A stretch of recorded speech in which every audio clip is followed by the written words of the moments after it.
6월 14일 정치회의 시작합니다. 윤석열 대통령이 오늘 김창기 국세청장에게 임명장을 수여했습니다. 여야의 대치로 국회 공백이 길어지면서 인사청문회 없이 임명을 강행한 건데요. 민주당은 국회를 무시한 조치라며 임명 철회를 요구했습니다. 윤 대통령은 세정 업무를 더 이상 방치할 수 없었다며 대신 박순애 김승희 장관 후보자의 경우는 국회가 정상화될 때까지 기다리겠다고 했습니다.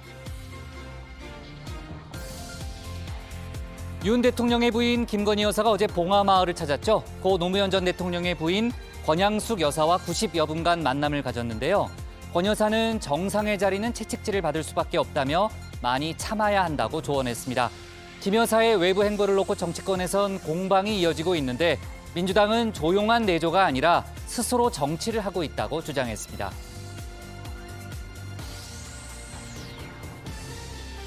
민주당 내 친명과 비명 간의 계파 갈등이 세대 교체론으로 번지고 있습니다.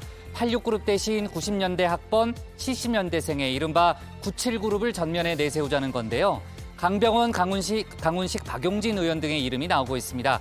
세대 교체는 당 쇄신을 위한 카드지만 이재명 의원의 당권 도전을 막기 위한 전략이라는 해석도 나오고 있습니다. 오늘 준비한 소식 많습니다. 들어가서 본격적으로 정치부의 예문을 열겠습니다.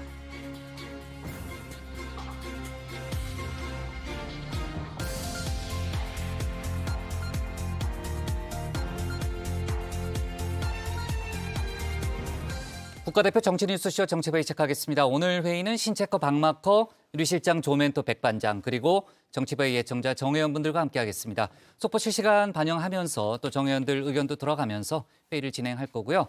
신체커는 이제 준비되는 대로 나가면 됩니다. 류 실장, 어제 신체커가 정치스쿨에서 간단히 설명을 했습니다만 정부 행정명령에 대한 국회 통제권을 강화하는 내용의 국회법 개정안이 오늘 발의가 된 거죠. 그렇습니다. 민주당 조응천 의원 등 14명이 국회법 개정안을 발의했습니다. 국민의힘은 다수당의 횡포라면서 국정의 발목을 잡기 위해서 행정부를 흔드는 거라고 주장을 했는데요. 민주당은 일단 의원 개인의 법안일 뿐 당론은 아니라고 선을 긋고 있지만 윤석열 대통령이 거부권을 시사한 만큼 추후 입장이 바뀔 가능성도 없지 않아 보입니다. 네, 윤 대통령이 어제 출근길에 위헌 소지가 있다는 발언을 했죠. 자, 국회 상황은 잠시 후에 저희가 뉴스픽에서 짚어보도록 하고요. 오늘 윤석열 대통령 사저 앞에서 보수 진보 단체가 잇따라 집회를 열었다는 거죠? 그렇습니다. 진보 성향의 유튜브 채널이죠. 서울의 소리가 예고대로 오늘 서초동 윤석열 대통령 사저 앞에서 집회를 열었습니다. 문재인 전 대통령의 양산 사저 시위에 대한 보복성 집회인데요. 이들은 꽹과리와 북을 치면서 윤 대통령의 사과와 김건희 여사에 대한 수사를 촉구했습니다. 또 현장에는 일부 보수 성향 단체 참가자들도 모였는데 서울의 소리 백은종 대표를 구속하라고 외쳤습니다. 네, 주민들이 큰 피해를 호소하고 있다는 그런 얘기도 들리네요. 자, 좋습니다. 신혜원의 뉴스픽 5부터 오늘의 정치부회의 출발하겠습니다.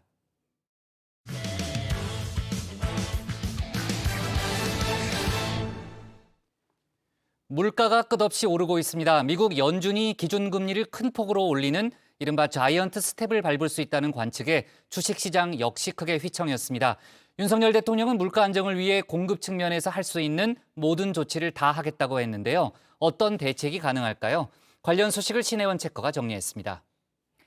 네, 가정의 시작을 알리는 코너 뉴스픽 5 시작해보겠습니다. 자, 오늘 준비한 픽은요. 물가가 미쳤어요. 네, 그리고 기다림의 시간, 경찰국의 부활, 제 이름은요. 마지막 누리호 발사 연기입니다. 자, 첫 번째 픽 경제 소식입니다. 얼마 전 윤석열 대통령이 지방선거에 대한 질문을 받고 이런 답을 내놨습니다. 여러분 지금 집에 창문이 흔들리고 마당에 나뭇가지가 흔들리는 거 못 느끼십니까? 지금 우리 경제 위기를 비롯한 태풍 번역에 우리 마당에 들어와 있습니다. 네, 지금은 선거 얘기할 상황이 아니라는 거죠. 사실이 그렇습니다. 우리네 먹고 사는 문제에 태풍이 들이닥쳤습니다. 물가가 끝을 모르고 치솟고 있습니다.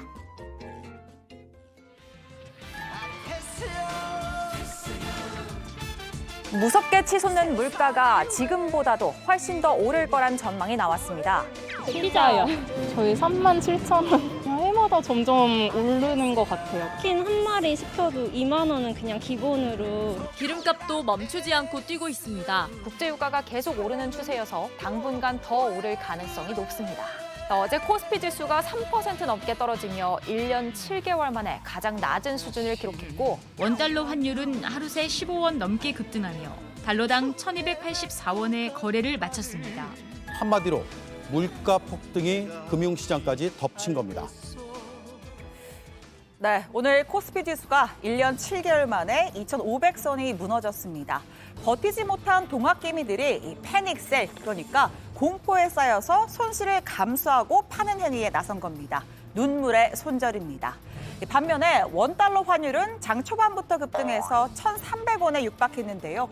도대체 왜 우리 경제가 요동치고 있는 걸까요? 자, 오늘은 신체커의 정치스쿨? 네, 아닙니다. 신체커의 경제스쿨로 찾아왔습니다. 왜 개미들이 눈물의 손절을 해야 했는지 물가와 금리 그리고 주식시장의 상관관계를 통해서 짚어보겠습니다. 자, 먼저 이 물가입니다. 미국 노동부가 발표한 5월 소비자 물가지수는 충격과 공포였습니다. 코로나 끝물인 지난 3월 정점을 찍고 내려갈 거란 기대가 여지없이 무너졌죠. 자, 5월 8.6%, 41년 만에 최고치입니다. You know, Putin's price hike, inflation, coming out of a once in a generation global pandemic, all of those things play a factor. 미국 연준이 다시 바빠졌습니다. 치솟는 물가를 잡기 위해서 기준금리를 0.5%포인트 올리는 빅스텝을 단행한 데 이어서 무려 0.75%포인트를 한꺼번에 올리는 이른바 이 자이언트 스텝을 밟을 거란 전망이 나온 겁니다. 이 금리를 0.1%포인트만 올려도 시장이 요동치는데 그 파장이 상상이나 되시나요? 자, 정리를 해보겠습니다. 일단 미국 금리가 오르면 우리 금리도 오를 가능성이 크죠. 금리가 오르면 주가는 일반적으로 하락합니다. 기업들은 은행에 큰 돈을 빌려서 사업을 하고 이자를 지불하는데 이자 부담이 커지면 기업의 수익도 줄어들기 때문이죠. 그럼 당연히 주가도 하락할 겁니다. 자, 두 번째, 수억에서 수천억 원을 운용하는 외국인 기관 투자자들은 기준금리가 아주 조금만 올라도 이자로 큰 돈을 벌 수가 있습니다. 자, 그래서 주식시장에서 돈을 빼서 은행 등의 안전자산으로 이동합니다. 그럼 주가는요? 네, 내려가게 되는 겁니다. 자, 결국 이 모든 건 치솟는 물가를 잡기 위해서 벌어진 일들입니다. 하지만 금리 인상만으론 태풍급의 인플레이션을 잡긴 역부족인 상황이죠. 재정 지출을 줄이든 개별 품목 관리에 들어가든 다각도로 칼을 빼들어야 합니다. 우선 생활 밥상 물가 안정을 위해 먹거리, 수입, 생산, 소비에 이르는 전 과정에 걸쳐 식료품, 식자재 원가 부담 완화를 추진합니다. 지난달 말 기재부가 긴급 민생안정 10대 프로젝트를 발표했습니다. 돼지고기 등 먹거리의 수입 관세를 낮춰 최대 20% 인하 효과를 보도록 했습니다. 또 유류세 인하 폭도 역대 최대인 30%까지 늘렸는데요. 자, 문제는 유류세의 인하 폭보다 유가의 상승폭이 더 컸다는 겁니다. 마이너스보다 플러스가 크면 가격이 올랐다는 의미입니다.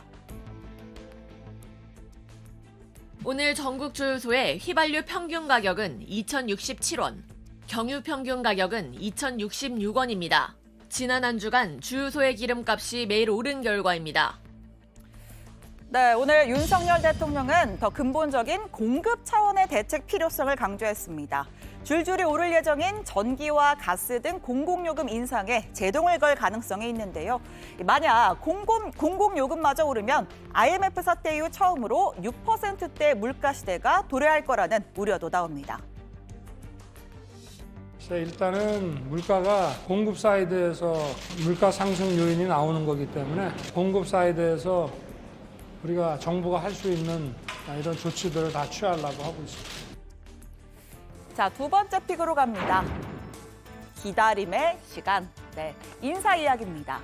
윤석열 대통령이 김창기 후보자를 국세청장에 임명했습니다. 현 정부 들어서 국회 인사청문회를 건너뛰고 임명된 첫 번째 사례인데요. 국회 원구성 협상이 미뤄지면서 기한 내에 청문회가 열리질 못했습니다. 민주당에서는 국회 패싱이라고 좀 반발하는 것 같은데. 글쎄 뭐 마냥 기다릴 수가 없고 다른 국무위원들은 좀 국회가 정상화될 때까지 원구성이 될 때까지 좀 더 차분하게 기다리려고 하는데 이런 뭐 세정 업무는 그대로 계속 방치할 수 없어가지고 부득이하게 인사를 했습니다. 네, 민주당은 임명 철회를 요구하고 나섰습니다. 국회가 청문회를 열 상황이 못 되는 걸 알지 않느냐면서 의도적인 국회 패싱이라고 주장했습니다. 이런 비상식적인 처사가 어디 있습니까? 짜고 치는 고스톱입니까? 국회에는 지금 경과 보고서 재송부 대상인 국회의장도 없고 인사청문회를 실시할 상임위인 기획재정위원회도 없습니다. 자, 그런데요, 이 국회의장을 뽑고 상임위원장을 뽑는 건 국회의 몫입니다. 여야 협상이 지연돼 청문회를 열지 못했다면, 그래서 인사검증을 제대로 하지 못했다면 과연 책임은 누구의 몫일까요? 여야는 여전히 내탓공방만 벌이고 있습니다. 여야 간 신뢰가 완전히 무너진 상태에서 법사위원장만 무조건 내놓으라는 국민의힘의 주장은 결코 정당성이 없음을 명심하기 바랍니다. 국회의장과 법사위원장 독식 역시 이재명 방탄국회를 완성하기 위함입니다. 민심이 아닌 명심만을 지키겠다는 것입니다.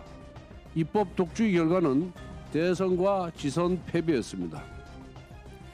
아직 청문회를 기다리는 후보자들이 더 남아 있습니다. 박순애 교육부 장관 후보자, 김승희 보건복지부 장관 후보자의 인사청문 기한 각각 오는 18일과 19일입니다. 박순애, 김승희 후보자 같은 경우에는 또 국회에서 인사청문이 이루어지지 않으면 임명 가능하실 건가요? 글쎄 뭐 가정적인 거 갖고 답변하기는 어렵고 일단 뭐 좀 상당 시간 한번 기다려 보려고 그러고 있습니다. 네, 상당 시간 좀 기다려보겠다. 이 국회 상황이 어떻든 새 후보자를 연달아서 청문회 없이 임명하는 건 분명 대통령으로서도 부담입니다. 특히 박순애 후보자의 경우 만취, 음주운전 경력 등 여러 논란이 불거지면서 국민의힘조차 끝까지 안고 가긴 쉽지 않다는 이야기도 나옵니다. 더군다나 이게 이제 교육부 장관이다 보니까 그렇죠. 학부모들 사이에서 상당한 좀 그런 게 비판들이 많이 있습니다. 거기다가 이게 어떻게 선고유예가 됐을까 이런 논란들도 있고. 자, 세 번째 픽 갈까요? 경찰국의 부활로 잡았습니다. 행정안전부가 경찰 조직을 통제, 감시하는 방안을 논의 중입니다. 이 검수 완박을 통해서 상대적으로 권한이 커진 경찰을 정부가 직접 견제한다는 취지인데요. 이 가칭 경찰국이라는 부서를 통해 행안부 장관이 경찰 고위직 인사 등 주요 사안을 관리, 감독하게 됩니다. 필요하다면 봐야 되겠죠. 왜냐하면 이제 자질도 달라야 되고 대상도 좀 다르기 때문에. 다만 경찰 내부에선 우려가 큽니다. 경찰국을 통해서 대통령에서 행안부 장관, 경찰청장으로 이어지는 지휘 체계가 생기고 더 나아가면 사실상의 수사 지휘도 가능하다는 겁니다. 일부 현직 경찰들은 경찰의 정치적 중립과 독립성을 훼손하고 민주경찰의 근간을 뒤흔드는 것이라는 성명을 냈습니다. 네, 오늘의 네 번째 픽입니다. 제 이름은요. 네. 용산 대통령 집무실의 새 이름이 오늘 결정된다고 합니다. 전 국민 공모를 통해서 후보군을 추렸고 현재 마지막 회의가 진행 중인데요. 자, 얼마 전 윤 대통령과 국민의힘 지도부 오찬에서는 이런 대화도 오갔습니다. 한 참석자가 기자들이 용화대나 용궁이라고 부른다는 말도 했다고 합니다. 윤 대통령의 대답은 중국집 이름 같지 않나 이렇게 말해서 웃음이 터졌다고 하고요. 네, 저작권을 주장하려는 건 아니지만 이 용궁 아이디어를 처음 언급한 사람, 약간 부끄럽게도 다정회에 있었습니다. 마징가 Z 세대인 저는 조용히 이전이 좀 됐으면 좋겠다라는 생각에서 용각산이었다. 자, 신채거 오늘 신채거 그럼 원픽은 뭐예요? 용궁 아닙니다. 옆에서 용궁 하는 거 들으셨죠? 만약에 용궁으로 결정이 된다, 그럼 제가 한 달 동안 박마커를 업고 발제를 하겠습니다. 그럴 가능성이 1도 없다는 이야기죠. 자, 여론조사를 보니까요. 국민청사가 1위, 국민의 집이 2위로 나왔다고 합니다. 또 아예 지금처럼 용산 대통령실 이렇게 부르는 것도 검토 중입니다. 속보 전해드리겠습니다. 자, 오늘의 마지막 픽입니다. 누리호 발사 연기입니다. 지난해 정치부회의를 잠시 우주부회의로 만들었던 누리호 2차 발사를 앞두고 있습니다. 원래 내일로 잡았다가 강풍 탓에 하루 미뤘습니다. 모레 16일 다시 우주부회의가 돌아옵니다. 참고로 누리호의 첫 승객은 이른바 큐브 위성으로 불리는 초소형 위성 4기인데요. 자, 미국에서는 이미 기업들이 상업화한 큐브 위성들도 여럿입니다. 영상 촬영과 정보 수집, 과학 실험까지 워낙 활용도가 높고 또 시장의 잠재력도 큽니다. 궤도에 무사히 안착하기를 기원해 보겠습니다. 네, 화요일의 뉴스픽 여기까지입니다. 들어가서 원픽 꼽죠. 뉴스픽 5였습니다. 네, 신혜원 체커가 박마커를 아주 놀리면서 표정이 밝네요. 아까 그 용궁 아이디어를 처음 낸 사람 부끄럽게도 다정해 있다고 얘기했는데 저도 같은 심정이더라고요. 그렇죠? 창피하죠? 네, 박마커 업고 하겠다고 하니까 박마커가 엄청 좋아하더라고요. 그래요? 맞습니다. 본인이 지금 놀림을 받는다는 사실조차도 모르는군요. 지금 박마커는요. 아이디어에 그냥 이름만 언급되면 무조건 좋은 거군요. 박마커는. 자, 1픽 제목이 도발적입니다. 물가가 미쳤어요라는 그런 제목인데 정말 심각해요. 정말 심각하긴 하고 지금 우리나라뿐 아니고 전 세계가 인플레이션에 허덕이고 있고 자칫 스태그플레이션 우려까지 나오는 그런 상황이죠. 굉장히 발음이 좋으신데 이 스태그플레이션. 발음은 저 원래 안 좋아요. 스태그플레이션 뭐죠? 스태그플레이션이 뭐냐? 네. 저한테 물어보는 네. 거예요? 인플레이션이 뭐예요? 물가가 오르는 거잖아요. 스태그플레이션은 스태그네이션, 불경기하고 인플레이션을 합친 거니까 경기가 침체됐는데 물가가 오르는 상당히 위험한 그런 경제 상황을 얘기하는 거죠. 제가 지금 왜 답변을 하고 있지? 모르실 거라고 생각하고 좀 여쭤봤는데. 그걸 어떻게 몰라요? 당연히 알죠. 네, 약간 뭐 시험당한 기분이기도 합니다만 아무튼 물가 상황 굉장히 심각하고요. 먹거리, 기름값 할 것 없이 지금 다 오른 상황이고 이제 정부가 할 수 있는 모든 조치를 다 하겠다는 그런 윤석열 대통령의 입장도 오늘 나오긴 했습니다만 사실 현장에서 체감 효과는 크지 않다는 반응들이 좀 있죠. 네, 근데 국장이 모를 거라고 생각하시는 분들이 좀 있었나 봐요. 네, 유튜브 설마. 댓글에 오 이런 반응들이. 그래요? 주로 그리고 어제 신체커가 정치 스쿨을 하고 오늘 경제 스쿨을 했잖아요. 근데 신체커가 이제 뭐 교사 자격증도 있고 정치부 기자도 오래 했지만 심지어 MBA 하기도 있어요. 그러니까 이제 경제 스쿨을 할 만한 굉장히 충분한 자격을 갖춘 그런 사람입니다. 근데 저는 기자 생활을 오래 했으니까 그 정도는 당연히 알 거라고 생각하시지 신체커 않을까? 학교 다닐 때는 펜싱도 했으니까. 네. 그래요? 여기까지 펜싱? 네. 네, 좋습니다. 네. 자, 지금 이 물가 위기가 뭐 태풍급이다 이런 얘기가 나오고 있잖아요. 그런데 정부의 대처는 태풍보다 훨씬 작은 미풍급이다. 그러니까 실효성이 좀 크지 않다 이런 지적들이 나오고 있는데요. 자, 2주 전에 이 정부 대책이 나왔는데 핵심이 관세를 깎아서 수입 원가를 조금 낮추는 것이었습니다. 그런데 혜택을 보는 품목이 생각보다는 많지가 않았고요. 뭐 특히 기름값, 이제 유가의 경우에는 유류세 인하 폭보다 이 기름값이 오르는 속도가 훨씬 빨라서 유류세 인하를 체감할 새도 없었다. 이런 평가가 나오고 있습니다. 윤 대통령이 오늘 아침 다시 한번 대책 마련을 지시하면서 공급 측면에서 총력을 다하겠다는 입장을 밝혔죠. 네, 이게 오늘 아침에 이제 출근길에 도어 스태핑 중에 한 말인데요. 이 물가 상승 요인이 이 공급 사이드에서 나온다라면서 이에 대해서 정부가 할 수 있는 조치를 다 취하려고 한다고 말했습니다. 그런데 이 공급 사이드의 대응이라 어떤 것들이 있을까요, 류 실장? 오늘은 이제 서로 묻고 대답하는 그런 컨셉이에요? 네. 저 훅 들어오네요. 네. 그래요. 어떤 게 있어요? 일단 그 공급 측면, 공급 사이드라고 아까 윤 대통령이 표현을 했는데 공급 측면의 대응이라고 하면 전기, 가스 뭐 이런 공공요금 인상을 억제하는 방안이 아마 있겠죠. 또 지금 가스요금이 지난 4월에 이어서 또 오를 예정이고 10월에는 가스와 전기 요금까지 동반 인상이 예정이 돼 있습니다. 이걸 좀 유예하거나 해서 이 물가 안정의 효과를 좀 보겠다는 거죠. 그런데 말입니다. 유 실장, 그 한전 적자폭 굉장히 큰 거 알고 있죠? 네네. 1분기에만 지금 7조 8천억인데 올려야 된다 이런 얘기 했었는데 갑자기 이게 가능합니까? 이게 지금 탈원전 정책의 여파가 좀 있고요. 또 국제 에너지 가격이 급등하면서 이제 한전 적자가 급증하고 있다 이런 상황이고 아까 조멘토가 이렇게 액수까지 말할 줄은 몰랐는데 이 물가 측면으로 보면은 공공 요금을 낮춰야 되는 그런 상황이잖아요. 조멘토도 좀 힘드시죠 요즘? 저요? 네. 갑자기? 그럼 서로 쳐다보면서 힘듭니다, 얘기해요. 일단. 뭐 예. 이렇게 네, 쑥스러워해요. 네. 네, 수입품 관세 인하 그리고 유류세 주가 인하, 추가 인하 그리고 농수산물 수급 조절 이런 거를 지금 검토 중이라고 합니다. 좀엔 또 여야 모두 물가 투기를 지금 만든 상황이죠. 네, 그렇습니다. 국민의힘은 정부의 유류세와 각종 관세를 좀 낮춰달라 이렇게 요청을 하면서 관련 입법도 추진하겠다는 입장입니다. 당내에 외부 전문가가 참여하는 국가민생안정특별위원회 이것도 만들었다고 합니다. 민주당도 좀 비슷한 취지의 민생우선 실천단을 만들었는데요. 전부 대응이 좀 아니하다 이렇게 질타하면서 민주당이 민생 문제를 세밀하게 챙기겠다 이렇게 강조하기도 했습니다. 전 세계가 금리 인상에 이은 물가 폭등으로 몸살을 앓고 있습니다. 국내 또한 예외일 수가 없습니다. 치솟는 밥상 물가 및 생활 물가에 정부는 기민하게 대처를 해야 합니다. 문제는 고물가를 해결할 리더십과 컨트롤 타워가 안 보인다는 것입니다. 정부는 습관화된 쥐어짜기로 고통스러운 민생 현실을 방치하고 있습니다.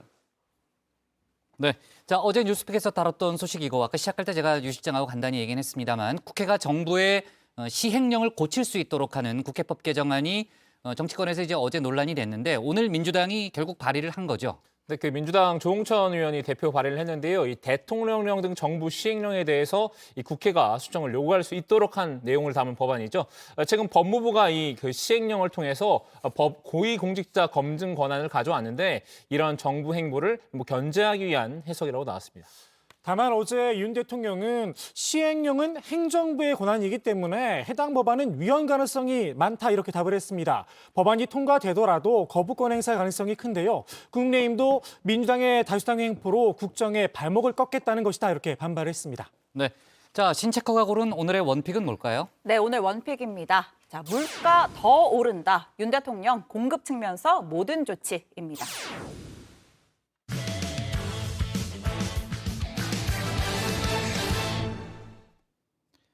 정치권 소식 차례로 짚어보겠습니다. 먼저 국민의힘인데요. 이준석 대표와 국민의당 대표였던 안철수 의원이 최고위원 추천 문제를 놓고 충돌했습니다.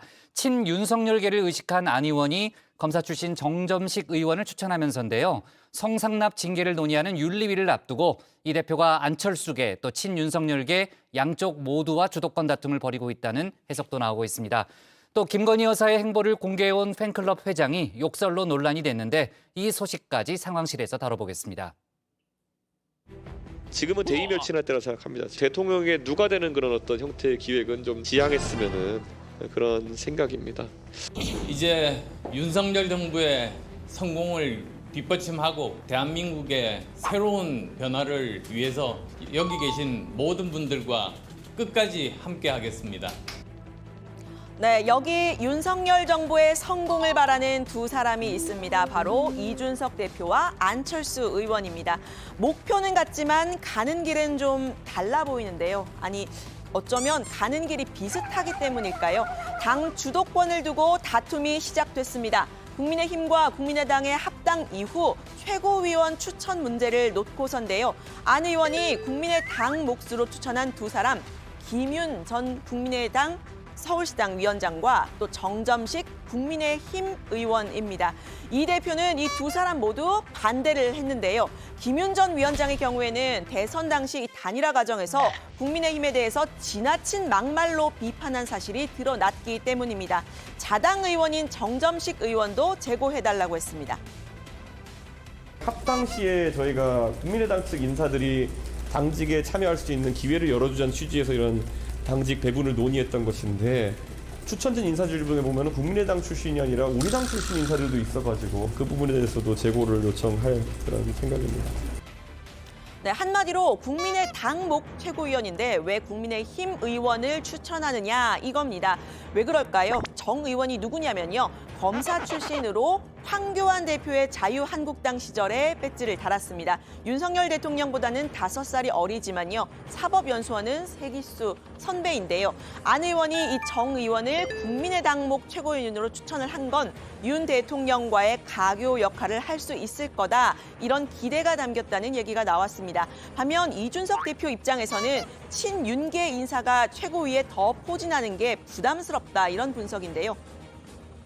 저도 그 두 분을 추천했다라는 말을 듣고 이거 장난치는 건가 생각했거든요. 네, 이미 어제 최고위에서는 친윤계인 배현진 최고위원이 이 대표의 혁신이 면전에서 비판을 했다고 하죠. 배 최고위원은 혁신위는 이 대표의 사조직에 가깝다, 오해를 받을 수 있다 이렇게 이야기를 했다고 하는데요. 친윤계 의원 모임이라는 시선을 받았던 민들레를 이 대표가 사조직이다 이렇게 표현했던 걸 그대로 돌려준 셈입니다. 이 대표가 김윤 전 위원장과 정점식 의원을 모두 반대하자 안철수 의원은 같은 당인데 내 편, 네 편이 어디 있냐 이렇게 이 대표를 비판했다는 보도가 나왔는데요. 인수위원장까지 지낸 안 의원 이미 합당은 끝났다는 취지로 말한 겁니다. 합당에서 주도권 경쟁이라는 게 있을 수 있겠습니까? 합당이라는 거는 당 대 당의 공적인 관계에 있어서 그게 벌써 2달 전에 다 끝난 일로 저는 생각했습니다. 네, 하지만 당 주도권을 둘러싼 두 사람의 갈등은 이제부터 시작이라는 분석 나옵니다. 이미 구원이 있죠. 바른미래당 때부터 이 서울 노원병 지역구를 두고 다투었던 두 사람.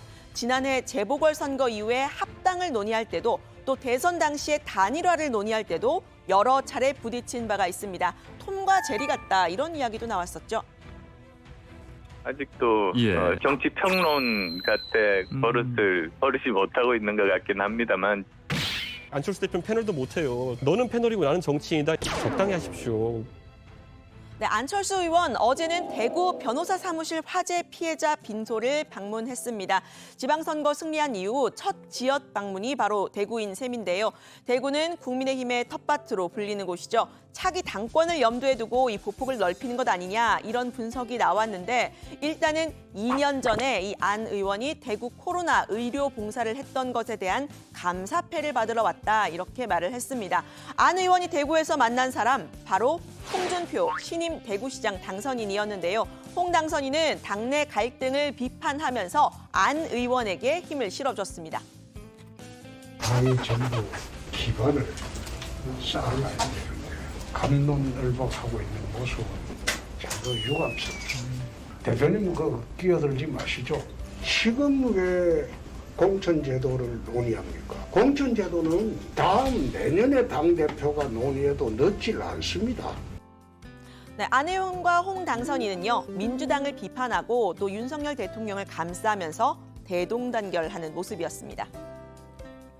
민주당 같은 전철을 밟으면 안 되지 않습니까? 난 선거에 이긴 정당이 저러는 거는 처음 보네. 예. 대통령이 정치에 물이 덜 들었거나 정치를 잘 모른다고 생각하고 정당의 당직자들이 대통령을 깔보는 행동을 계속하고 있다고. 저렇게 하면 안 돼요. 네, 이 두 사람 한때는 앙숙이었던 적도 있었는데요. 역시 정치는 생물이라고 할까요? 저는 일단 사퇴하라고 말씀드렸습니다. 그러니까 저는 얼굴 보지 않고 말씀드리겠습니다. 네, 안 의원의 견제구 말고도요. 이 대표를 신경 쓰이게 하는 것 또 있습니다. 성상납 관련 징계 문제를 다루는 윤리위원회입니다. 지방선거 다음 날인 2일에서 또 24일로 또 27일로 연기됐다는 이야기가 나왔는데요. 이 윤리위의 결과에 따라서 이 대표의 거취까지 결정이 될 수 있다는 이야기가 나옵니다. 이 대표는 윤리위에 상정이 되어 있는 건 이 성상납 문제 자체가 아니라 성상납 관련 증거인멸 문제라고 이야기를 한 적이 있는데요. 증거인멸의 핵심은 이 대표 측 김철근 정무실장이 장모 씨에게 7억을 투자하기로 했다라는 내용을 담은 각서입니다. 김 실장은 이 문제의 각서, 선거 및 당대표와는 전혀 무관하게 작성된 것이다. 이렇게 분명히 선을 그었는데요. 윤리위 결과는 나와 봐야 알겠죠. 다만 이 당 윤리위가 현직 당대표의 징계를 논의하는 초유의 상황, 거듭 연기가 되고 있는 것에 대해서는 설왕설래가 오가고 있습니다. 24일과 27일 무슨 차이가 있는 겁니까? 그럼 이 안에 무슨 결과라도 발표된다는 얘기인 것처럼 밖에서 호사가들 얘기할 수밖에 없는 구조이거든요. 그러니까 뭔가 좀 공정하게 일을 처리해야 하는데 일정을 연기하고 이준석 대표를 어떻게 무엇을 흔들려고 하는 것인지 좀 정확하게 얘기를 해줬으면 좋겠어요. 네, 이 대표 측도 어찌됐든 빨리 결과가 나왔으면 좋겠다는 입장입니다. 가장 낮은 수위 징계인 경고만 나오더라도 거취 표명이 있어야 하는 것 아니냐 이런 시선도 있는데 여기에 대해서는 선을 그었습니다. 의혹만 가지고도 당대표를 이제 내보낼 수 있다.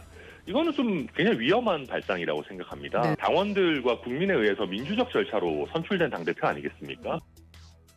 네, 윤리 결과는 좀 지켜보도록 하고요. 윤석열 대통령의 부인 김건희 여사 얘기로 넘어갑니다. 김 여사는 어제 김해 봉하마을을 찾아서 고 노무현 전 대통령의 묘역을 참배를 했죠. 권양숙 여사와 1시간 반 동안 차를 마시면서 대화를 나눴다고 하는데요. 김 여사는 노 전 대통령이 살아계셨다면 윤 대통령에게 통합의 대통령이 되라 이렇게 말했을 것이다 이렇게 말을 했고요. 권 여사도 현충원에서 윤 대통령의 빗물을 닦아주는 모습 보기 좋았다 덕담을 했다고 합니다. 김 여사 역시 여사님을 보고 많이 배웠다 이렇게 화답을 했다고 하는데요. 김 여사는 이날 검은 정장에 검은 구두, 흰 손수건을 꽂은 모습이었습니다. 이 김 여사의 공개인 듯 공개 아닌 공개 행보, 공개가 될 때마다 핫 이슈가 되고 있는데요. 윤석열 대통령 네 분께서 도착하셨습니다. 대통령 네 분께서 국민들과 인사를 나누며 입장하고 계십니다.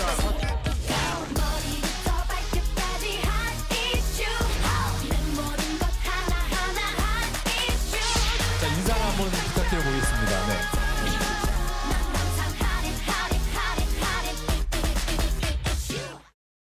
네, 김 여사의 이런 공식 석상 사진 말고도요, 이런 일상 사진들도 공개가 되고 있죠. 그런데 이 사진들 공식 채널이 아니라 김 여사의 팬클럽을 통해서 공개가 되고 있습니다. 특히 대통령실에서 찍은 바로 이 사진의 경우에는 대통령실 직원이 찍은 거냐, 아니면 팬클럽에서 찍은 거면 대통령실에 들어갔던 거냐, 이런 보안 문제가 불거지기도 했었는데요. 그런데 이 김 여사의 팬클럽 회장 강신업 변호사의 행적이 논란이 되고 있습니다. 본인을 비판한 정치평론가를 향해서 이렇게 여러 차례 욕설을 퍼부은 건데요. 왜 이런 다툼이 벌어졌느냐? 강 변호사가 이 월회비 1만 원에 매관 매직 척결 국민연대라는 단체에 회원을 모집을 했는데 여기에 대해서 유창선 정치평론가가 언젠가는 터질 윤석열 정부의 지뢰라고 평가를 했다는 겁니다. 유 평론가는 강 변호사가 욕설에 대해서 사과를 하지 않으면 법적 대응을 하겠다면서 다시금 비판했습니다. 기본적으로 김건희 여사의 팬클럽 회장을 맡은 인사가 자신이 주도하는 단체를 만들고 회원을 모집하는 일이 부적절한 일이라는 우려를 표한 것입니다. 합리적인 반론이 아니라 입에 담을 수조차 없는 저급한 욕설과 막말을 일삼은 것은 매우 유감스럽고 개탄할 일입니다. 네, 강 변호사는 이 욕설 관련 글은 좀 일단 내렸지만요. 유창선 평론가의 글이 오히려 명예훼손이라면서 사과를 요청했습니다. 역시나 사과를 안 하면 법적 대응을 하겠다 이런 이야기까지 했는데 이 김 여사가 사진을 전송하고 또 사적인 연락도 가끔 주고받는 이 팬클럽 회장의 언행이 논란이 되면서 또다시 영부인을 담당하는 공적 기관의 부활, 이슈가 될 수밖에 없어 보입니다. 앞서 이준석 대표도 김 여사의 일정, 공적인 영역에서 관리가 돼야 한다 이렇게 말을 했는데 윤 대통령이 공약을 했던 영부인 담당 제2부속실 폐지, 재고를 해야 한다는 이야기가 야권에서도 나왔습니다. 인수위원회에서 영부인 부속실을 만들어서 제대로 관리했어야지. 저는 저렇게 다니시다가 또 실수하면은 굉장히 큰 문제다. 예를 들어서 뭐 사진을 개인 팬클럽을 통해서 대통령 비서실을 통하지 않고 내보낸다든가. 그것은 있을 수 없는 일이에요. 대통령이, 영부인이 아무리 사적 활동을 한다 하더라도 그걸 사적으로 보는 사람이 어디 있겠어요. 네, 민주당에서는 이 김건희 여사의 팬클럽 회장 강신업 변호사를 비선 실세다 이렇게 명명을 하면서 공세를 펴부었는데요. 대통령 내외 주변에 검증되지 않은 인사가 역할을 하는 것, 국민 눈높이에서는 우려될 수밖에 없어 보입니다. 얼마 전 이 정진석 국회 부의장과 설전을 벌였던 이준석 대표, 안철수 의원과도 충돌을 하는 모양새인데요. 관련 소식은 앞으로도 다정회에서 전해드립니다. 오늘 발제는 이렇게 정리합니다. 이준석 대표, 안철수 의원 친윤계와 잇단 충돌, 김건희 여사 팬클럽 회장 욕설 논란. 네, 자, 국민의힘이 조금 전에 의원총회를 열었다는데요. 이종호 과학기술정보통신부 장관을 초청했다는 거죠? 네, 그렇습니다. 이제 오늘 의원총회를 열고 이종호 과기부 장관의 특강을 열었는데요. 그래서 최근 윤석열 대통령이 반도체 그리고 뭐 첨단 산업, 인재 발굴과 경쟁력을 강조한 데 따른 조치로 풀이가 됩니다. 이준석 대표는 이 자리에서 여당으로서 국정에 대한 무한 책임을 갖고 여당과 윤석열 정부가 성공적으로 이끌어 나가야 한다라고 말했습니다. 윤 대통령의 행보에 대해서도 한마디 했는데 직접 들어보시죠. 과거에 비해서 대통령께서는 몇 발짝이나 앞서가는 대통령의 모습을 보여주고 계십니다. 도어 스태핑이라고 하는 그런 소통 문화라는 것은 단기간 내에 우리 정부의 상징으로 자리 잡았고 이제 결국에는 우리 여당이 바뀌는 모습을 보여줄 때입니다. 따라서 저희가 이겼다는 것, 그것은 자만하는 것이 아니라 더 혁신하고 더 개혁하고 더 새로운 모습으로 우리 대한민국의 발전, 윤석열 정부의 성공을 위해 뛰도록 하겠습니다. 유 실장 발제 들어봤는데요. 이제 이준석 대표가 최근에 이제 친윤계 정진석 의원과 각을 세웠잖아요. 특히 이제 민들레 모임 또 그 이후에 또 각을 세웠는데 안철수 의원과도 다시 좀 충돌을 빚는 그런 모양이 발견이 됩니다. 홍준표 대구시장 당선인과의 아까 인터뷰 내용 제가 들어봤는데 이준석 대표를 좀 비판하는 모습을 찾아볼 수 있더라고요. 그렇습니다. 이 대표가 얼마 전에 취임 1주년 기자간담회에서 자기 정치를 하겠다 이렇게 선언을 했었는데요. 정진석 국회 부의장이 이 대표가 우크라이나 간 것에 대해서 자기 정치하느냐 이렇게 비판한 것에 대한 답변 성격이었습니다. 홍 당선인은 두 사람의 다툼 가운데서 이 대표를 콕 집어서 비판을 했는데요. 청년의 꿈 플랫폼에서 이 대표가 여태까지는 뭐 타인을 위한 정치를 해왔다는 건가 이렇게 반문을 한 겁니다. 홍 당선인은 어제 안철수 의원을 만난 자리에서도 혁신위의 공천 논의에 대해서 내년에 만들어질 당대표가 해도 늦지 않다 이렇게 말을 했습니다.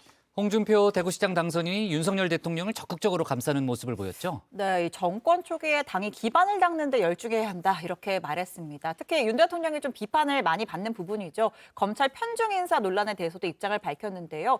자, 홍 당선인은 대통령이 같이 믿을 만한 사람들을 데리고 일할 수 있어야 한다. 대통령직을 수행하면서 인재풀이 넓어지는 건데 이 검찰 출신들만 전부 한다고 몰아세우는 것도 이해하기 어렵다고 했습니다. 자, 홍준표 당선인 오래되긴 했지만 역시 검찰 출신이죠.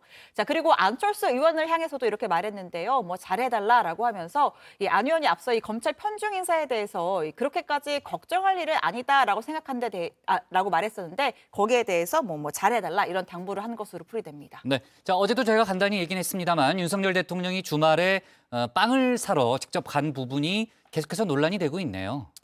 네, 그렇습니다. 윤 대통령 부부가 지난 11일 서울 성북구에 있는 제과점에 빵을 사러 갔는데요. 주변 일대 교통 통제가 이루어지면서 일부 시민들이 불편을 겪었다. 관련 사진 올리기도 했습니다. 방송인 김어준 씨는 여기가 제가 사는 곳 근처인데 상습 정체 구간이다. 대통령이 직접 빵을 사러 가는 바람에 수많은 일반 국민들이 자기 시간을 날려야 했다 이렇게 지적을 했습니다. 이에 대해서 대통령실 관계자는 대통령이 차를 타는 순간만 통제한 걸로 알고 있다. 경호처 입장에서는 교통이 너무 정체가 돼서 오히려 해소하려고 노력을 했다 이렇게 밝혔는데요. 진중권 전 교수는 대통령이 빵 사러 다니는 건 바람직한 현상이다라고 했습니다. 다만 경호가 너무 지나치다 이렇게 지적하기도 했습니다. 네, 자 윤 대통령의 출근길 도어 스태핑도 이제 화제가 되고 있고 또 한편으로는 논란도 되고 있었는데 직접 빵을 사러 간 것도 좀 이례적인 그런 모습인데 이거 어떻게 봐야 돼요? 뭐든지 양면성이라는 게 있는 거죠. 있으니까 뭐 좋은 점이라고 하면 뭐 권위주의 행보를 좀 타파하면서 좀 뭐 빵집, 영화관, 일상 공간에서 국민을 만나는 게 있을 거고 근데 또 국민들한테 피해가 가면 또 그건 또 문제일 것이고요.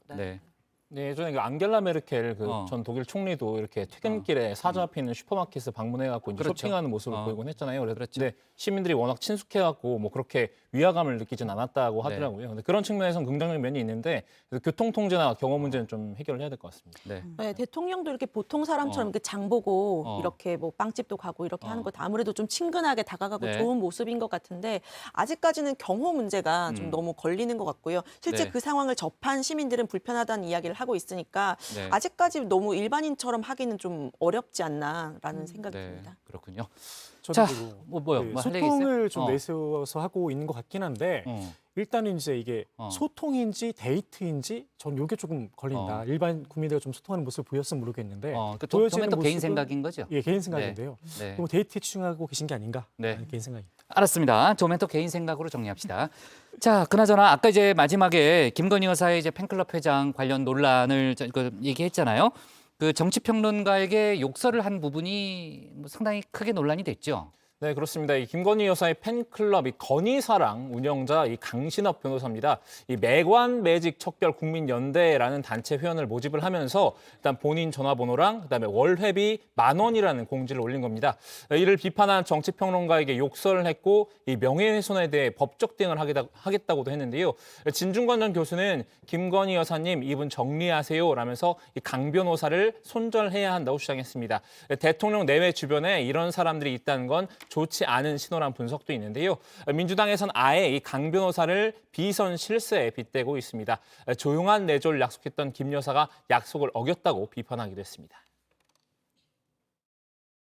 비선 실세를 자처하는 것 같은 건희사랑 운영자의 아나무인도 놀랍지만 김건희 여사의 유세가 얼마나 대단한지를 보여준다는 점에서 기가 막힙니다. 대통령 문고리를 능가하는 김건희 여사의 비선 문고리가 기세를 떨치고 있는 것 아닌지 의문스럽습니다. 그리고 참 김건희 여사의 그 봉화 행과 관련해서 그 동행한 여성과 관련된 여러 가지 공방이 있었잖아요. 처음에는 이제 무속인과 동행했다는 그런 주장이 있었고 관련해서 이제 논란이 커지니까 대통령실이 입장을 내놨습니다. 10년직이 친구고 10년직이고 무속과는 아무 관련이 없는 교수라는 그런 입장을 밝혔고 충남대 무용학과 교수로 일단 알려지고 있고요. 관련해서 이제 민주당이 그 조금 전에, 그러니까 오후에 계속해서 이제 비선 관련한 공세를 하고 있습니다. 그러니까 무속인이냐 아니냐가 중요한 게 아니고 지금 이제 비선이 논란의 핵심이라고 이제 민주당이 주장을 하는 거고 공적인 일에 사적 관계를 동원하는 것 자체가 비선이다라는 그런 얘기를 하고 있고 경호를 받으면서 참배한 부분도 논란이 좀 되고 있다는 그런 얘기도 있습니다. 만약에 좀 논란이 더 이어지면요, 제가 내일 추가로 얘기를 해보도록 하겠습니다. 오늘 발제 이렇게 정리하겠습니다. 이준석 대표, 안철수 의원 친윤계와 이딴 충돌, 김건희 여사 팬클럽 회장 욕설 논란으로 제목을 잡겠습니다.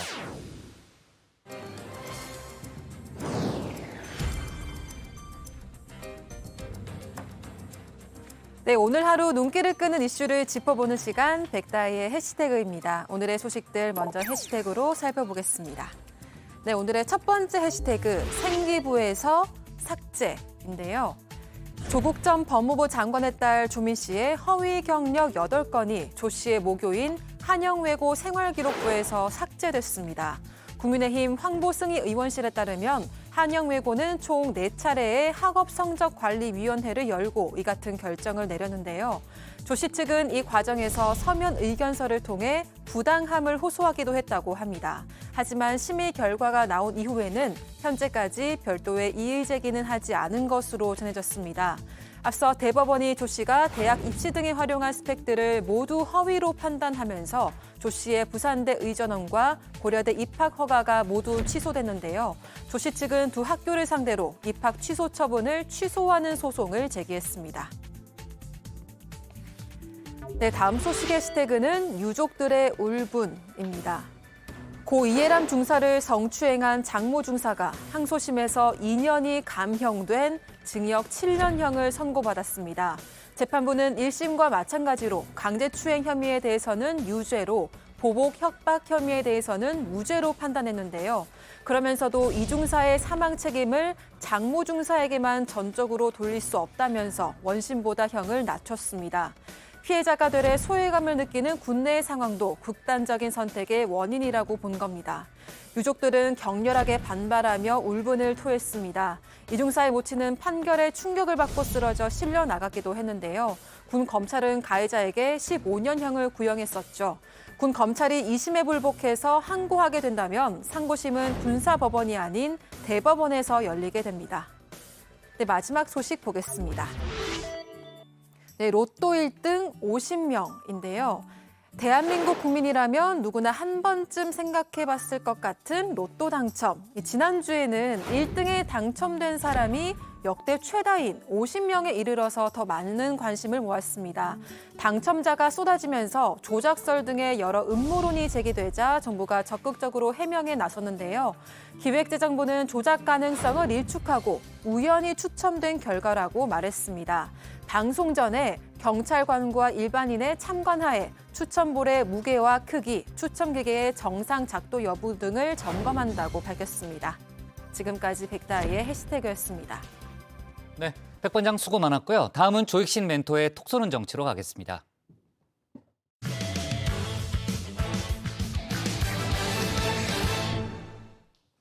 이번엔 민주당 소식입니다. 전당대회를 앞둔 민주당에서 40대 기수론이 힘을 받고 있습니다. 이른바 97그룹으로 세대 교체를 이뤄야 한다는 건데요. 그동안 아랫세대의 앞길을 막고 있다는 비판을 받았죠. 86세대가 후배들의 길을 터주는 모양새입니다. 97그룹 부상에 이재명계에선 탐탁치 않다는 반응을 내놨는데요. 이재명 의원의 당권 도전을 막으려는 의도가 숨어 있는 게 아니냐는 거죠. 관련 내용을 조익신 멘토가 정리했습니다.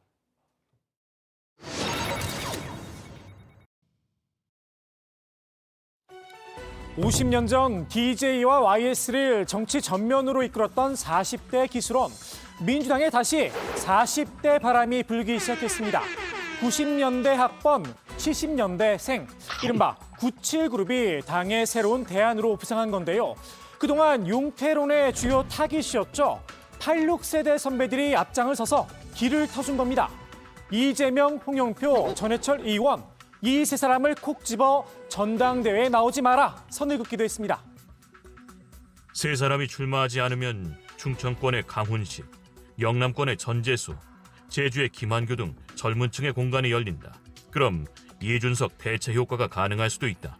박지원 전 비대위원장도 소중한 자산이다. 세대 교체론의 중심으로 떠오른 97그룹. 현재 대여섯 명의 이름이 오르내리고 있죠. 실제로 강병원 의원은 당권 도전 의지를 슬쩍 내비치기도 했습니다. 세수를 세 부대에 부어야 된다는 말이 있잖아요. 이재명 후보나 무슨 지금의 친문의 대표주자나 586의 대표주자가 얘기한다라 그러면은 그 혁신함보다는 여전히 저 당은 변화를 두려워하는 정당이라고 국민들께 비치지 않겠습니까? 86세대의 비토를 받은 홍영표, 전해철 의원은 이재명 의원이 나서지 않는다면 전당대회에 출마하지 않겠다는 입장이라고 하죠. 결국 세대 교체의 열쇠, 이 의원이 쥐고 있는 겁니다. 다만 친명계에선 이 의원이 당권에 도전해야 한다는 목소리가 크죠. 그래서일까요? 97그룹 전면 배치론에 회의적인 시각을 드러냈습니다. 586에 용퇴하라, 또 70년대 이하로 하자. 이렇게 해서 세대 간의 문제로 본다거나 사람 논쟁으로 진행된다면 이 국민이 우리가 제대로 반성하고 거듭나는 민주당으로 인정해 주실 것인가.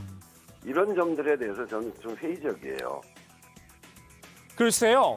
이재명 의원은 지난 대선 당시 대대적인 세대 교체를 약속했었죠. 당권에 있어서만큼은 예외인가 싶기도 합니다. 세대 대전환 하겠습니다. 젊은 청년 세대가 새로운 정치의 주역으로 우뚝 설 수 있도록 하겠습니다. 박지원 전 국정원장은 특정 인사를 배제하자는 건 옳지 않다는 입장을 밝히기도 했죠. 아니 좀 기름 빼고 따기 빼면 설렁탕이 못 남아요. 누구는 되고 누구는 안 된다. 이건 또 다른 불씨다. 저는 그렇게 생각해서 제 생각 같아서는 나오고 싶은 사람 한번 다 나와봐라. 그러면 자동적으로 지지도가 낮으면 하나하나.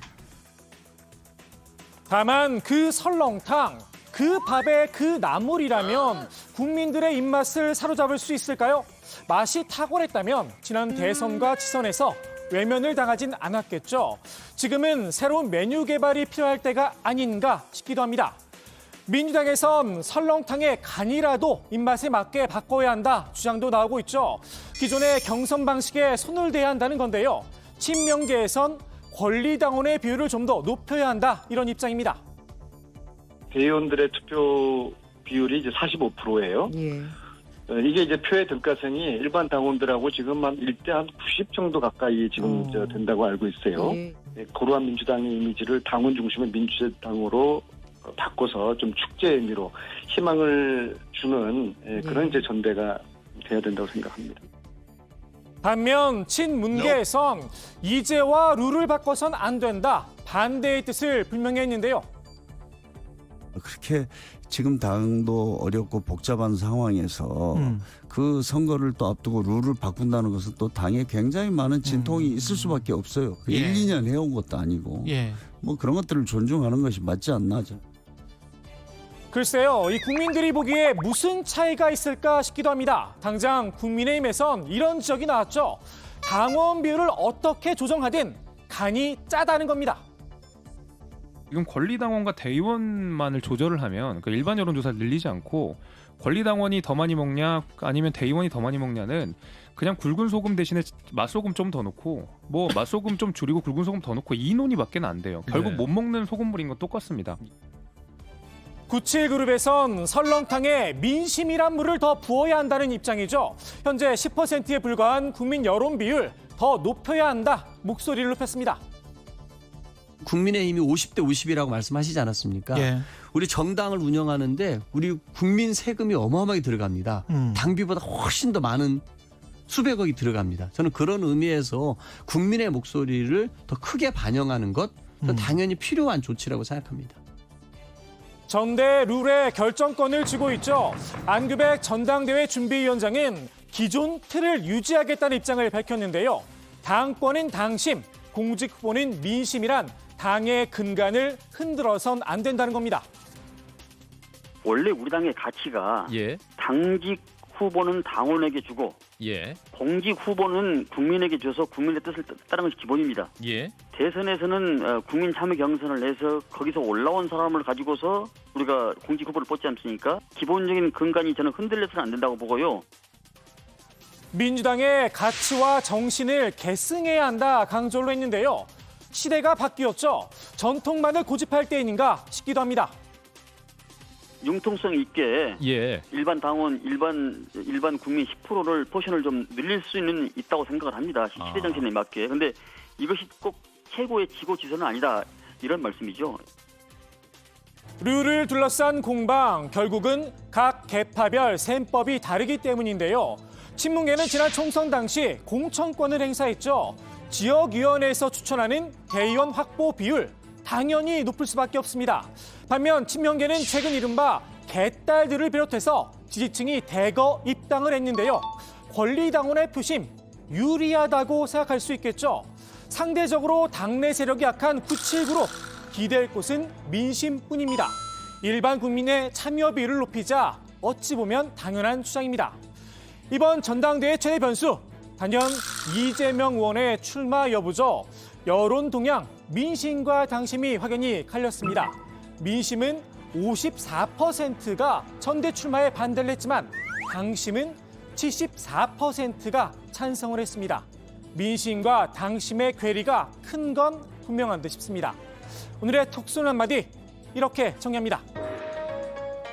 손님이 왕이다. 네, 자 전당대회를 앞둔 민주당 지금 이제 세대 교체론 또 개파 해체론이 상당히 뜨겁게 지금 나오고 있는 그런 상황이고요. 일단 개파 해체와 관련해서는 철험회가 타깃이 된 그런 상황이죠. 네, 이 철험회는 뭐 민주당 내 강성 초선 모임이고 그렇죠. 또 일부 강성 친명계 의원들이 있는 모임이기도 하죠. 이런 철험회를 해체해야 한다는 목소리가 비명계를 중심으로 쏟아져 나왔습니다.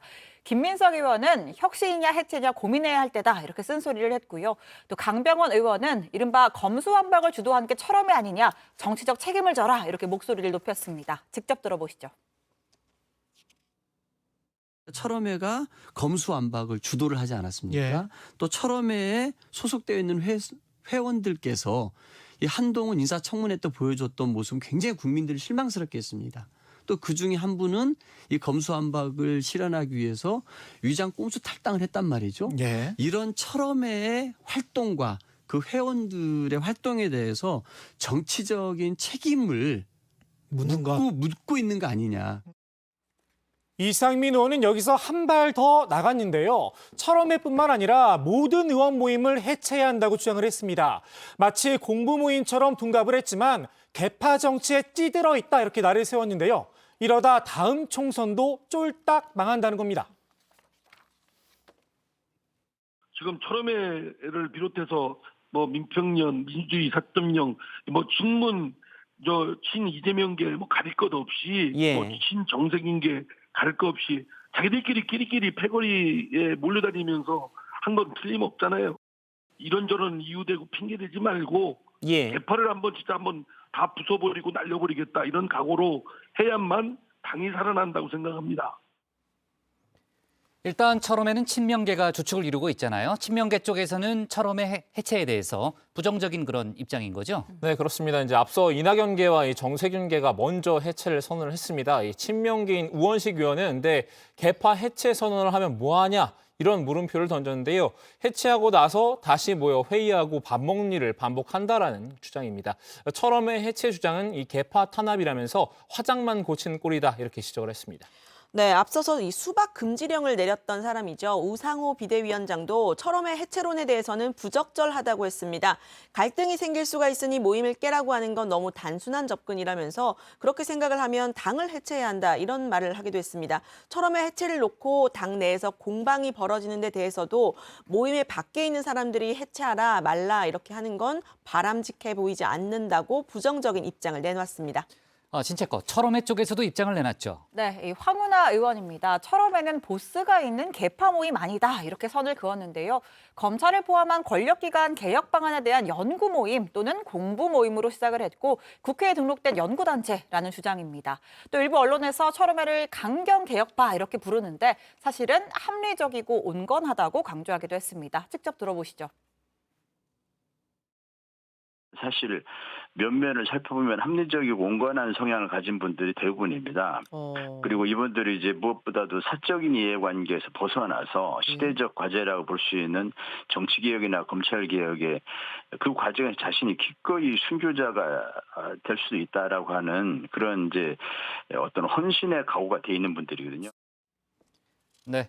온건한 성향인데 기꺼이 순교자가 될 수 있다. 그러니까 취지는 알겠는데 뭔가 좀 약간 모순이 되는 것 같은 그런 느낌도 있네요. 강경파라고 불리는 게 좀 싫은 것 같은데요. 네. 순교자면 목숨을 걸어야 되잖아요. 네. 온건하다고 보는 건 조금 그렇습니다. 네, 어쨌든 뭐 양립가능하다는 그런 주장을 하고 있는 본인의 거예요. 주장입니다. 황 의원은요. 네. 저 말 들어보니까 이 주류정화 실장이 술을 싫어하긴 하는데 알고 보니 말술이다. 뭐 이런 좀 형용 모순 같지 않나? 아니 전혀 관계가 없는 얘기 같은데. 아니 다정해서 제 술 얘기를 너무 많이 하는데 왜 그러는 거예요? 얘기하자면 전 술을 좋아하는 게 아니라 사람을 좋아하는 거다. 대화를 좋아하는 거잖아요. 이 운영진들과의 대화 그런 걸 좋아한다는 말씀. 알았습니다. 뭐 그 박마커가 제시한 예는 뭐가 적절하지 않은 것 같은데. 일단 이제 처음처럼 회를 끌고 있거든요. 네. 네. 아니 왜 그래요? 좀 이렇게 과도하게 웃으면 안 되죠. 이런 이슈이기 때문에. 자, 좋습니다. 오늘 그 민주당에서 토론회가 열렸습니다. 대선과 지방선거 이제 패배 원인을 분석하기 위한 그런 토론회인데 거기서 이제 이재명 의원의 전당대회 출마 여부도 거론이 됐죠. 네, 그렇습니다. 오늘 이탄희 의원 등 초재선 의원 11명이 공동 주최한 민주당 대선 지선 평가 2차 토론회가 있었는데요. 발제를 맡은 유승찬 스토리닷 대표가 이재명 의원이 8월 전당대회 출마를 강행하면 당이 다음 총선에서 참패할 수 있다 이렇게 주장을 한 겁니다. 정치인의 책임 윤리도 중요하고 혁신의 진정성을 보이려면 당 내부에서 치열한 토론을 거쳐서 내로남불이나 팬덤에서 자유로운 새 인물을 전진 배치해야 한다 이렇게 강조를 했습니다. 네, 유 대표는 민주당의 지선 참패 요인도 분석을 했는데요. 이 개딸로 대표되는 팬덤의 중도층이 염증을 느끼고 민주당 지지층마저 투표에 나서지 않았다는 점과 이른바 이 검수완박 강행 그리고 이재명, 송영길 두 사람의 출마를 꼽았습니다. 이 대선 패배에 책임이 있는 송영길 전 대표와 이재명 의원의 출마로 수세를 자처했다라고 평가를 했는데요. 이재명 고문의 출마는 대선 불복 프레임이 강화되는 효과를 만들었고 이 중도층의 피로감은 극대화했다고 지적하기도 했습니다. 참 이재명 의원이 오늘 후원금을 모집했는데요. 하루 만에 목표액을 다 채웠다는 거죠. 네, 무려 2시간 반 만에 목표 금액인 1억 5천만 원 다 채웠다고 합니다. 보내주신 뜨거운 열망과 절실한 응원에 무거운 책임감을 느낀다 이런 입장도 밝혔는데요. 이재명을 위해서가 아니라 나를 위해 그러니까 후원해준 본인들을 위해 후원을 하신 그 마음을 보면서 다시 한번 단단히 각오를 다진다고 말했습니다. 오늘보다 더 나은 내일, 더 나은 삶으로 반드시 보답하겠다는 다짐도 밝혔습니다. 네, 자, 김동연 경기지사 당선인이 오늘 권양숙 여사와 문재인 전 대통령을 잇따라 예방했다는 거죠? 네, 김동연 당선인이 김해 봉하마을을 찾아서 고 노무현 전 대통령 묘역을 참배하고 또 권양숙 여사 예방했습니다. 방명록에는 노무현 대통령님의 뜻을 받들어 사람 사는 세상 경기도 만들겠습니다. 이렇게 적었고요. 또 문재인 전 대통령 사저도 방문했습니다. 당선 인사차 예방하는 것이라면서 두 전직 대통령 시절 관료로 일하면서 큰 경험을 쌓았기 때문에 앞으로 경기도적 운영에 대한 자문을 얻기 위한 목적이 있다고 밝혔습니다. 네. 자, 오늘 톡쏘는 정치 이렇게 정리하겠습니다. 40대 기술원 세대교체 깃발, 이재명 견제 카드로 제목을 잡겠습니다. 다음은 박준호 마커의 주민입니다.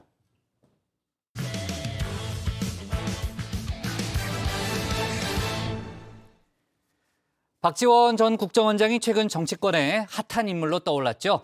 정치활동 재개를 선언하면서 여러 방송에 출연 중인데요. 화려한 입담만큼이나 몇몇 발언들이 파장도 낳고 있습니다. 윤석열 대통령에 대한 비판이나 국정원 엑스파일 발언 등이 대표적인데요. 박준호 마커가 주민에서 관련 소식 정리했습니다. 가정회에서 이 문화적 소양이라고 하면 바로 저 박준호 마커죠. 이 꼬꼬마이던 90년대부터 꽤나 많은 영화를 섭렵을 했는데요. 보통 90년대 인상 깊게 봤던 히어로 영화 한 편을 꼽으라면 이 슈퍼맨이나 배트맨을 꼽으시는 분들이 많으실 텐데요. 하지만 저는 이 짐 캐리가 출연한 마스크를 꼽고 싶습니다. 주인공이 마스크를 쓰는 순간 초능력이 생기면서 괴짜 히어로가 된다는 설정입니다.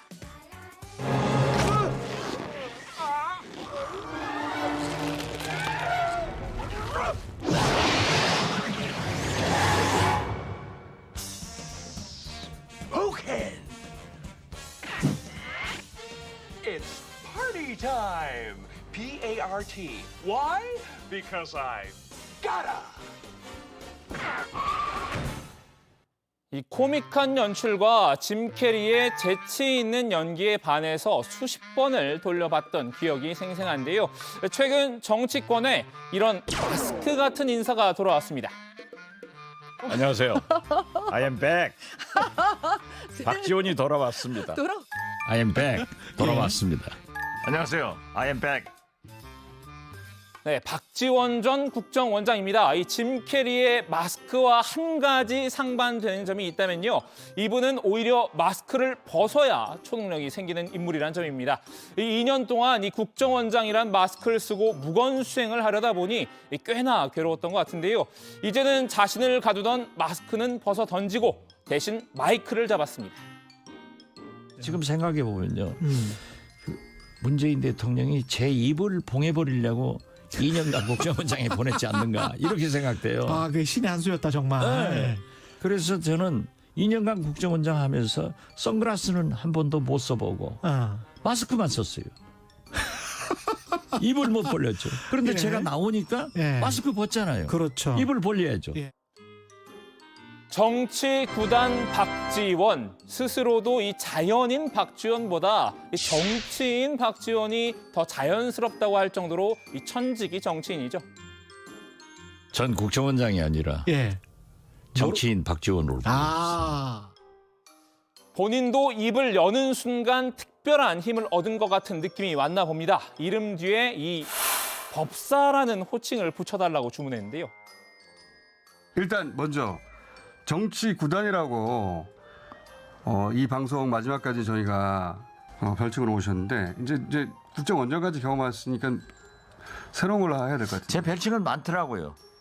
그런데 요즘 법사가 하도 유명하니까 법도 잘 알고 지원 법사 이거 어때요? 지난 10일부터 온갖 방송에 출연 중이죠. 제가 직접 세어보니까 이 오늘까지 나흘 동안 모두 9개 방송에 출연을 했는데요. 이 방금 전 이 JTBC 썰전 라이브 출연까지 포함한 숫자입니다. 여러 정치 사안과 관련해서 활발하게 의견을 개진하고 있는데요. 이 박 전 원장이 다시 마이크를 잡은 이유는 뭘까요? 이제 본인은 이제 진보와 보수가 대립할 때 각종 세력과 개파가 대립할 때 박지원이라면 어떻게 생각할까 이렇게 궁금해하시는 국민을 위해라고 설명을 했는데요. 물방울에 길을 묻는 나그네의 심정으로 마이크를 잡았다고 합니다. 누구보다 빠르게 남들과는 다르게 색다르게 내 답을 탈에 뱉어볼 때 나그네서 빠르게 빨려들어가 빠져버리는 이 민주당의 복당에 다시 정치인 겸 헤비 스피커로서 활동을 재개하겠다는 심산일 텐데요. 민주당 복당을 염두에 둔 만큼 피하 식별은 한 듯합니다. 박 전 원장 이른바 윤모닝을 실현하고 있는데요.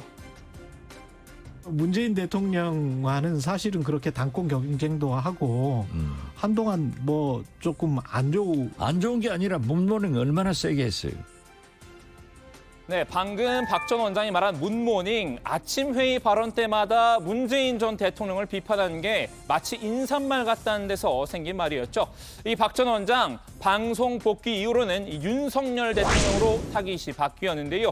윤모닝의 첫 번째 주제, 소통, 먹통입니다.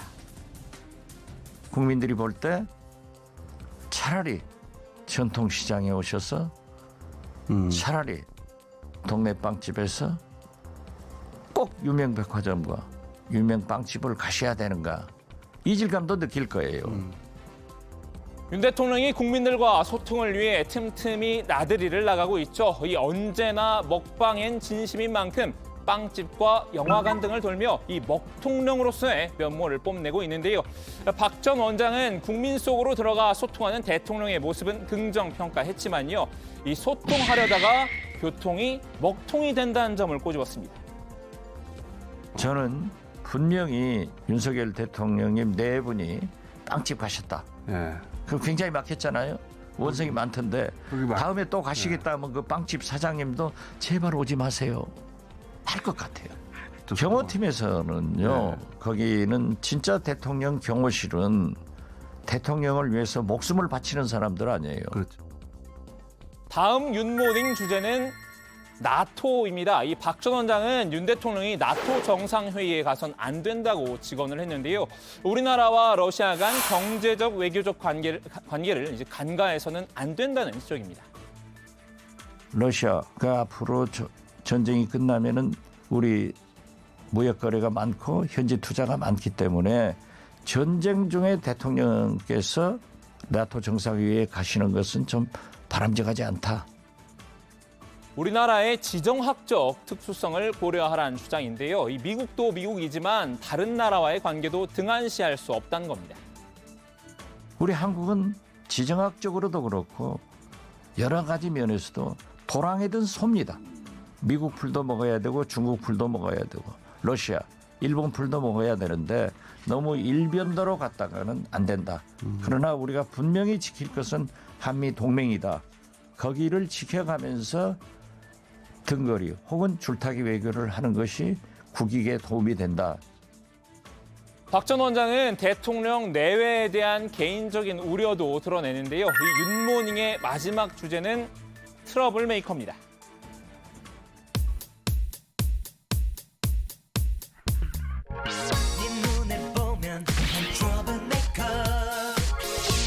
아니 왜 제2부속실 영부인 관리를 하지 않느냐 이거예요.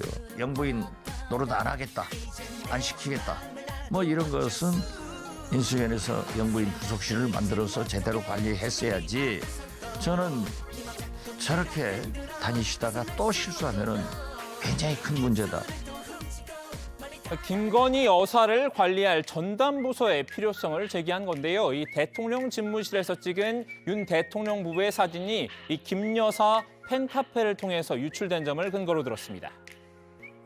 저는 그 팬카페에서 그렇게 홍보하는 것도 좋지만은 공식적인 관리를 해라 이거예요.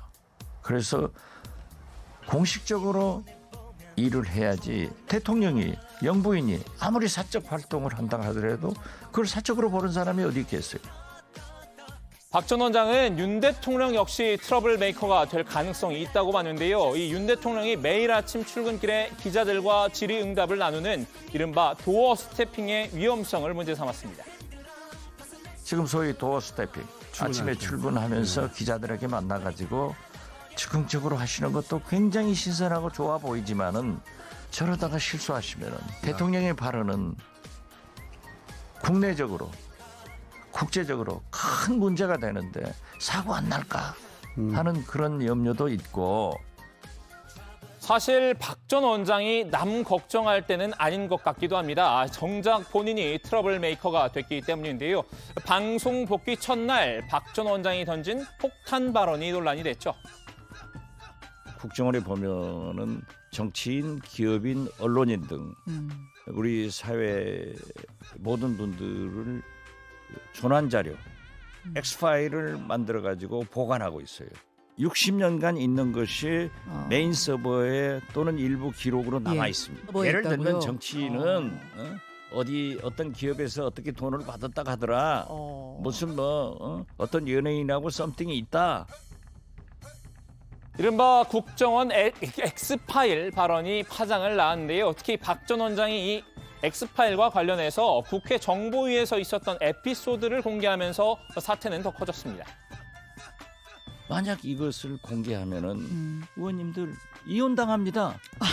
라고 했더니 우리 국힘당 하태경 정보위 간사가 정보위 간사. 자기는 그렇게 안 살았는데 원장님 왜 그렇게 말씀하십니까? 왜 내가 이혼당합니까? 해요. 그래서 제가 그랬죠. 의원님 복잡하게 사신 분 아니에요? 한번 공개해볼까요? 그랬더니 하지 말라고. 에피소드의 당사자인 국민의힘 하태경 의원, 박 전 원장이 자신과 나누지도 않은 대화를 날조했다라고 반발했는데요. 명예훼손이라며 법적 대응을 예고했습니다. 조난 자료, X파일을 얘기했다가 지금 몰매를 맞고 죽을 지경입니다. 노이즈 마케팅은 아니었습니다. 아니 그런 근본은 아니죠. 그리고 또 내가 다 알고 있다 하는 공갈용 아니냐 하는데 그런 걸 하지 말아야죠.